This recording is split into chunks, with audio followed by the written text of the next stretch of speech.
उसके लिए हमें ये वाला स्क्रू खोलना है।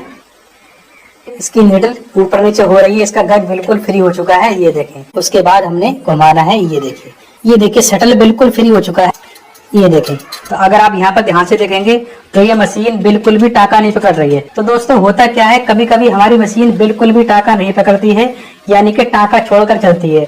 और कभी कभी ऐसा भी होता है कि हमारी मशीन टॉप करती है, कभी टाका पकड़ लेती है, कभी टाका नहीं पकड़ती है। तो आज के वीडियो में हम आपकी यही प्रॉब्लम सॉल्व करने वाले हैं। अगर आपकी मशीन टॉप करती है तो आप इसको घर बैठे कुछ ही मिनटों में सही कर पाएंगे। तो इसके लिए सबसे पहले हमने ये वाली प्लेट निकाल देना है, उसके बाद हमने निडल वाली प्लेट भी निकाल देना है। तो हमने ये वाला स्क्रू इस तरह से खोलना है। दोस्तों जब तक आप वीडियो को लाइक करके शेयर भी कर दीजिए। अगर आप हमारे चैनल पर पहली बार आए हैं तो सब्सक्राइब भी कर लीजिए।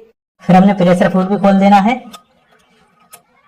उसके बाद हमने मशीन का टीथ भी खोल देना है। तो यहाँ पर 2 स्क्रू दिए गए हैं।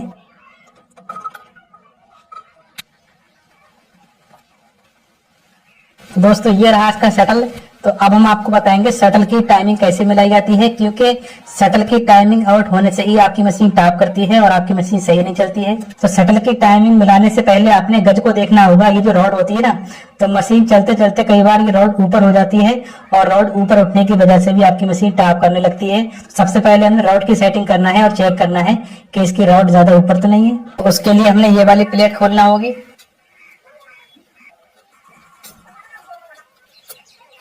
तो सबसे पहले हमने क्या करना होगा, हमने निडल वाली रॉड को इस तरह से नीचे कर देना है, यानी कि सुई को बिल्कुल नीचे कर देना है इस तरह से।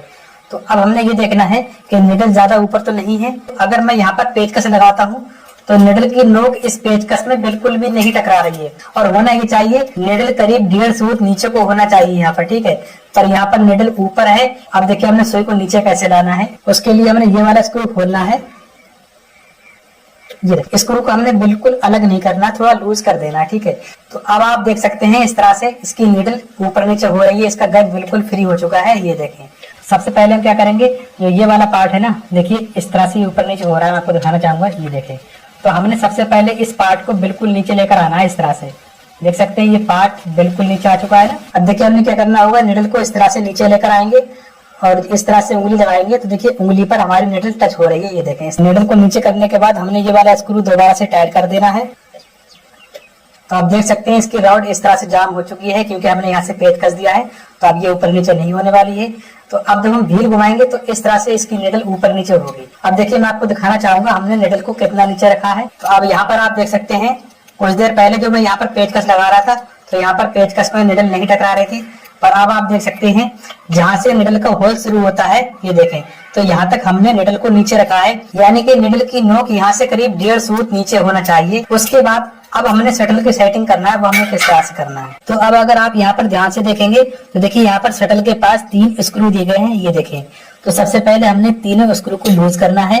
देखिए हमने इस तरह से पेचकस लगाना है यहाँ से, और हमने एक हाथ से मशीन का व्हील पकड़ लेना है। उसके बाद हमने घुमाना है, ये देखिए। ये देखिए शटल बिल्कुल फ्री हो चुका है, ये देखें। देखिए मैं मशीन का व्हील घुमाऊंगा तो इस तरह से शटल फ्री है, शटल बिल्कुल भी नहीं घूम रहा है, ये देखिए। इसका गज ऊपर नीचे हो रहा है, शटल नहीं घूम रहा है, क्योंकि हमने यहाँ से शटल को फ्री कर दिया है। सबसे पहले आपने देखना होगा यहाँ बीच में गैप तो नहीं है, ये देखिए यहाँ पर बीच में गैप है। तो आपने यहाँ पर पेचकस लगाना है और आपने इधर को थोड़ा सा खिसकाना है, ये देखिए।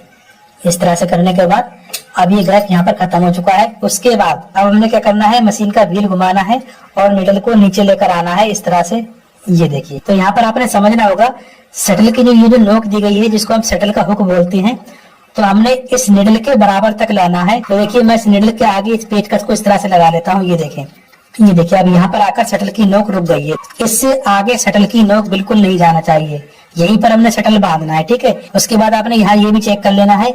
इस तरह से अगर आप देखेंगे तो ये शटल इस तरह से आगे पीछे भी होता है, ये देखिए। इस तरह से देख सकते हैं शटल की नोक और सुई के बीच में यहाँ पर कोई गैप नहीं होना चाहिए, और शटल की नोक सुई में टकराना भी नहीं चाहिए। तो सुई का होल शटल की नोक के जस्ट नीचे होना चाहिए।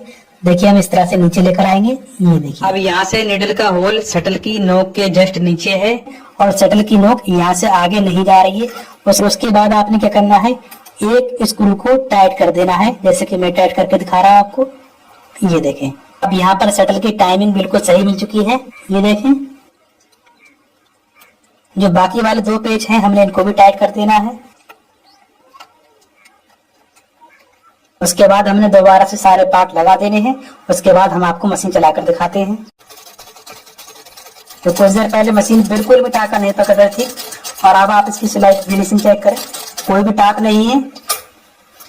तो ये देखिए दोस्तों, ये रही ऊपर की सिलाई। तो आप टाके की फिनिशिंग चेक करें।